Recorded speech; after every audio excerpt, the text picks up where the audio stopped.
আজকে গোপালের ভোগের জন্য রান্না শুরু হয়ে গেছে। এখানে কি হবে? এটা কুঁদরি আলু দিয়ে ভাজা। এটা কুঁদরোই আলু দিয়ে পোস্ত হবে। আচ্ছা, পোস্ত হবে। আগে কুঁদরোইটাকে একটু ভাজা ভাজা করে নিয়েছি, আচ্ছা, তারপরে আলুটা দিয়েছি। এবার আলুটা একটু আর একটু ভাজা ভাজা হয়ে গেলে এবার এতে আমি জল দিয়ে দেবো, একটু সেদ্ধ হবে। তারপর পোস্তটাকে করবো, পোস্ত দেবো, পোস্ত বাটবো। তারপর পোস্ত দিয়ে আবার কষানো হবে। হ্যাঁ, পোস্ত দিয়ে আবার কষানো হবে। এখানে হয়েছে আলু ভাজা, বেগুন ভাজা, আর এখানে এগুলো কাটা আছে পটল। এবার আমি সম্পূর্ণ খোলা ছাড়ানো হয়েছে। পোস্ত ভাজা বুঝিয়ে হয়ে গেছে মোটামুটি। আলুটার কুঁদরোটা এবার একটু জল দিয়ে দিই, নাহলে বেশি ভাজা হয়ে গেলে খেতে লাগবে। এবার একটু পরিমাণ মতো জল দিয়ে এটা এখন সেদ্ধ বসানো হবে। এখানে এটা কি বাটা হচ্ছে? এটা হচ্ছে মগজদানা আর পোস্ত। আচ্ছা, কুঁদরি আলু পোস্তের জন্য মগজদানার পোস্ত বাটা হচ্ছে। তার সাথে আমি একটু অ্যাড করছি কাজু বাদাম। আচ্ছা, কাজু বাদামটা দিলে এটা তো একটা প্রোটিন, স্বাস্থ্যের পক্ষে যেমন উপকার তেমন খেতেও সুস্বাদু। সেই জন্য আমি একটু টেস্ট আরো বেড়ে যাবে। হ্যাঁ, একটু কাজু বাদামও দিলাম, মগজদানাটাও দিলাম এই কারণেই যে এর মধ্যে প্রচুর প্রোটিন আছে। স্বাদ বর্ধক, সাথে স্বাস্থ্য বর্ধক। হ্যাঁ,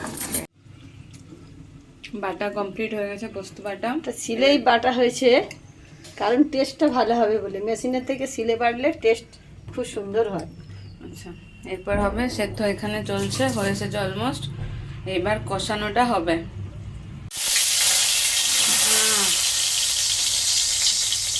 তেলের মধ্যে লঙ্কা ফোড়ন, কাঁচা লঙ্কা ফোড়ন, তার মধ্যে দিয়ে দিলাম পোস্ত।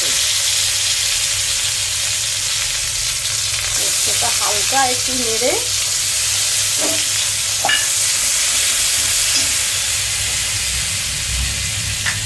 পোস্ত কাঁচা লঙ্কা দিয়ে করলেই ভালো।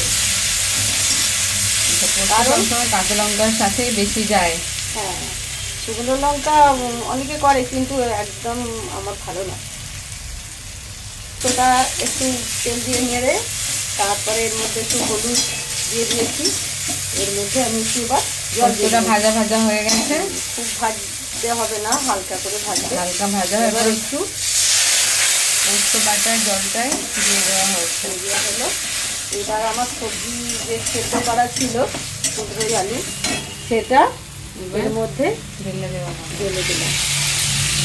পোস্ত কিন্তু খুব তাড়াতাড়ি বা সোজাভাবে রান্না করা যায়, টেনশন করার কিচ্ছু দরকার নেই। এই যে এবার আবার হয়ে যায় পোস্ত। এবার এতে সামান্য পরিমাণ আমি একটু মিষ্টি দেবো, আর নুনটা স্বাদ মতো দেবো।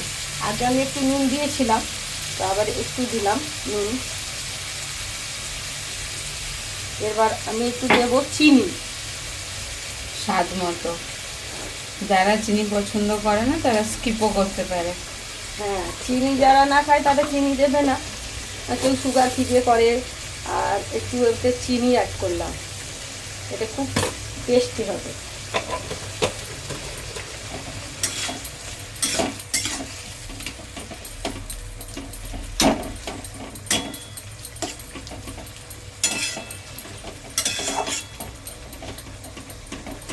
এবার এটা একটু ফুটতে থাকবে যাতে পোস্ত সমস্ত সবজির সাথে ভালোভাবে মিশে যায় এবং মাখা মাখা হয়ে যেতে পারে, কষা কষা হয়ে যেতে পারে।